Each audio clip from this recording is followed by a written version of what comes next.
प्रिय दर्शक वृंद आपण को स्वागत जनाऊँ वार्तावलय पक्षर मो हरेकृष्ण महापात्र। नुआपड़ा उपनिर्वाचन एक छोट लड़ई किंतु नुआपड़ा चली जोरदार घमाघट लड़ई।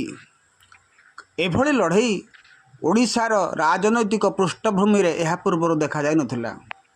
नुआपड़ार उपनिर्वाचन वर्तमान सरकार उपरे कौन प्रभाव पड़ार नहीं, कारण ए निर्वाचन रे सरकार जीतीगले विशेष किछि उन्नति होबार नहीं किंबा हारीगले सरकार भांगी जीवार डर मध्य नहीं।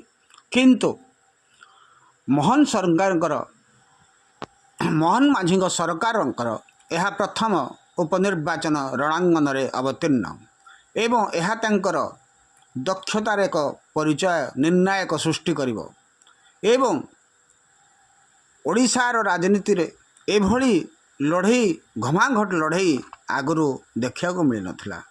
किंतु छोट निर्वाचन रे एभली घमाघट लड़ई जहाँकि तीनोटी दल लगी पड़छंती, दुई जातीय राजनैतिक दल एवं एक आंचलिक दल।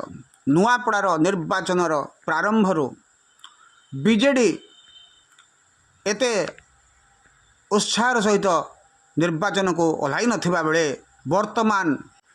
वर्तमान जेभली भाव में उत्साह सहित एवं जोरदार लड़ाई रे पहुँची ताहा बीजेडी दल रे एक भूकंप सृष्टि करिथिला। कारण निर्वाचन प्रारंभरू बीजेडी एते आग्रह सहित निर्वाचन रणांगन को ओह्लाई नथिला, जहा फल कि ग्राउंड लेवल जो रिपोर्ट आसिला ताहा बीजेडी रे एक भूकंप सृष्टि कला, जहाँकि सीधा सड़क लड़ई बीजेपी एवं कांग्रेस मध्य हेबो, जहाद्वारा कांग्रेस जीति जीवार संभावना किंबा द्वितीय स्थान रे रहिबो। जदि बीजेडी द्वितीय स्थान रे न रहुछि, कांग्रेस ठारो पछरे रहुछि, तेबे आगामी दिन में ओडिशार राजनैतिक रे एक नूतन समीकरण सृष्टि हेबो, जहाँ बीजेडी सहय करि पारु नाही। तेणु बीजेडी तार रणकौशल को त्वरान्वित करिछि।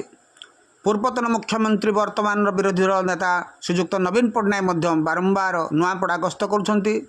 श्रीजुक्त मोहन माझी मध्य तांकर रोड शो करुछंती एवं बीजेपी कल बल कौशल लगाई दैछंती। एपरिकी एक उपनिर्वाचन रे जातीय स्तर नेता